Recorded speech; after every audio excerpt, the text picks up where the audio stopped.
Everyone, welcome to the show. So, I have some very interesting audio to share with you guys today. This comes from the show of Michelangelo Signorelli, I think is how you pronounce his name. He is a journalist, he's a talk radio host. You can find his show on Sirius XM. And he, on his show, I don't know if this was today or just sometime this week, but he questioned why he's not hearing from Trump voters. He said that normally he would get like 2 to 3 calls a week, and they were from Trump voters. Of course, liberals and progressives would always be calling him, but he would get 2 to 3 calls a week from Trump voters who would call in to take issue with him to defend Donald Trump. Now he says there are none. He is not getting any calls. So this man did call in, who you're going to hear from. He is a Trump voter. And I guess he's called into the show several times before.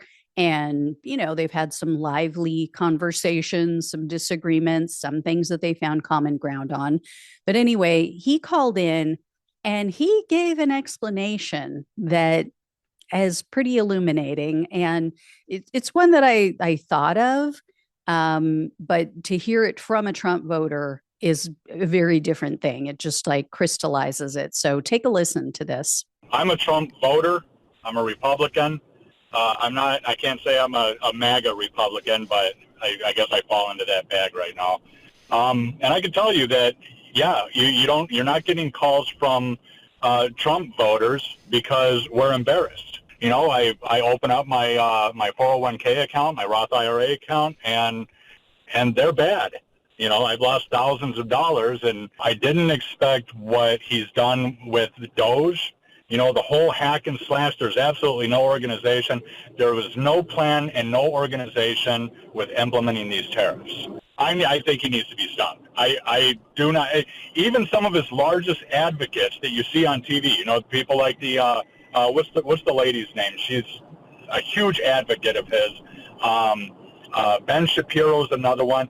Even these people are saying, something's really different. Something's really going on here. So that was less than a minute of about a 6 to 7 minute conversation. So I definitely recommend heading over there, taking a listen to the entire segment to get more details about what this guy was expecting, what he wasn't expecting, how he's feeling now. But and if for those who don't know, you can find this on Signorelli's Substack. So if you just Google his name, again, it's Michelangelo Signorelli. It's Signorile, and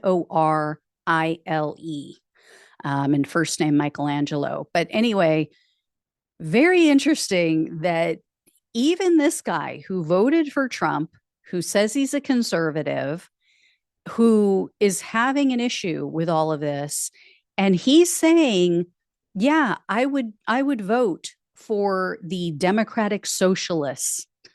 I would vote for Bernie Sanders at 80 years old. By the time he's going to run, he would run in 2028. I mean, he's going to be in his 80s. Guy is as sharp as a tack. I mean, I just went to the Los Angeles AOC and Bernie rally, and he's exactly as you see him in interviews. I mean, there's no smoke and mirrors here. The guy is totally sharp, knows what he's talking about, never loses his train of thought, doesn't need help off the stage, doesn't, pull a Mitch McConnell freeze frame. Not to be mean, but he's got it all. I wouldn't have an issue. I'll just put it that way. If Bernie Sanders wanted to run in 2028, if he's still in the frame of mind he's in right now, I would vote for him too. I definitely would.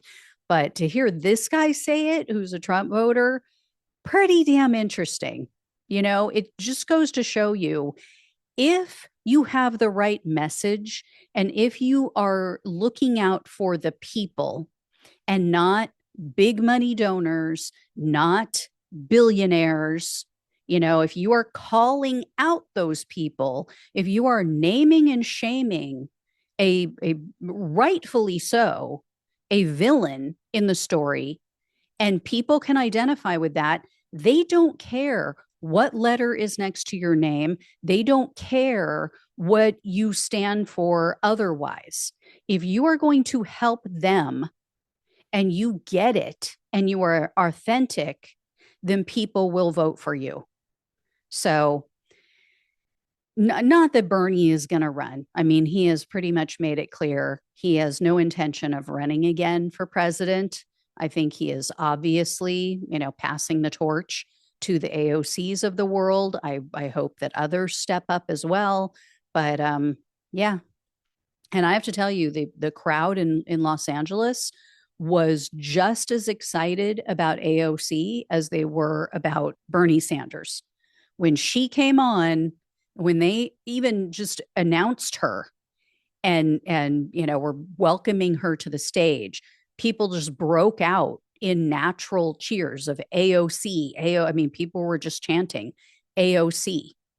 So people are excited about her. I get that, she's now becoming like the new Nancy Pelosi. She is now the boogeyman or boogie woman of the left that the right is trying to hold up and say, see, they're so crazy. They're, extremists. It's like, okay, yeah, it's extreme to want people to be able to have health care and not go bankrupt from medical debt.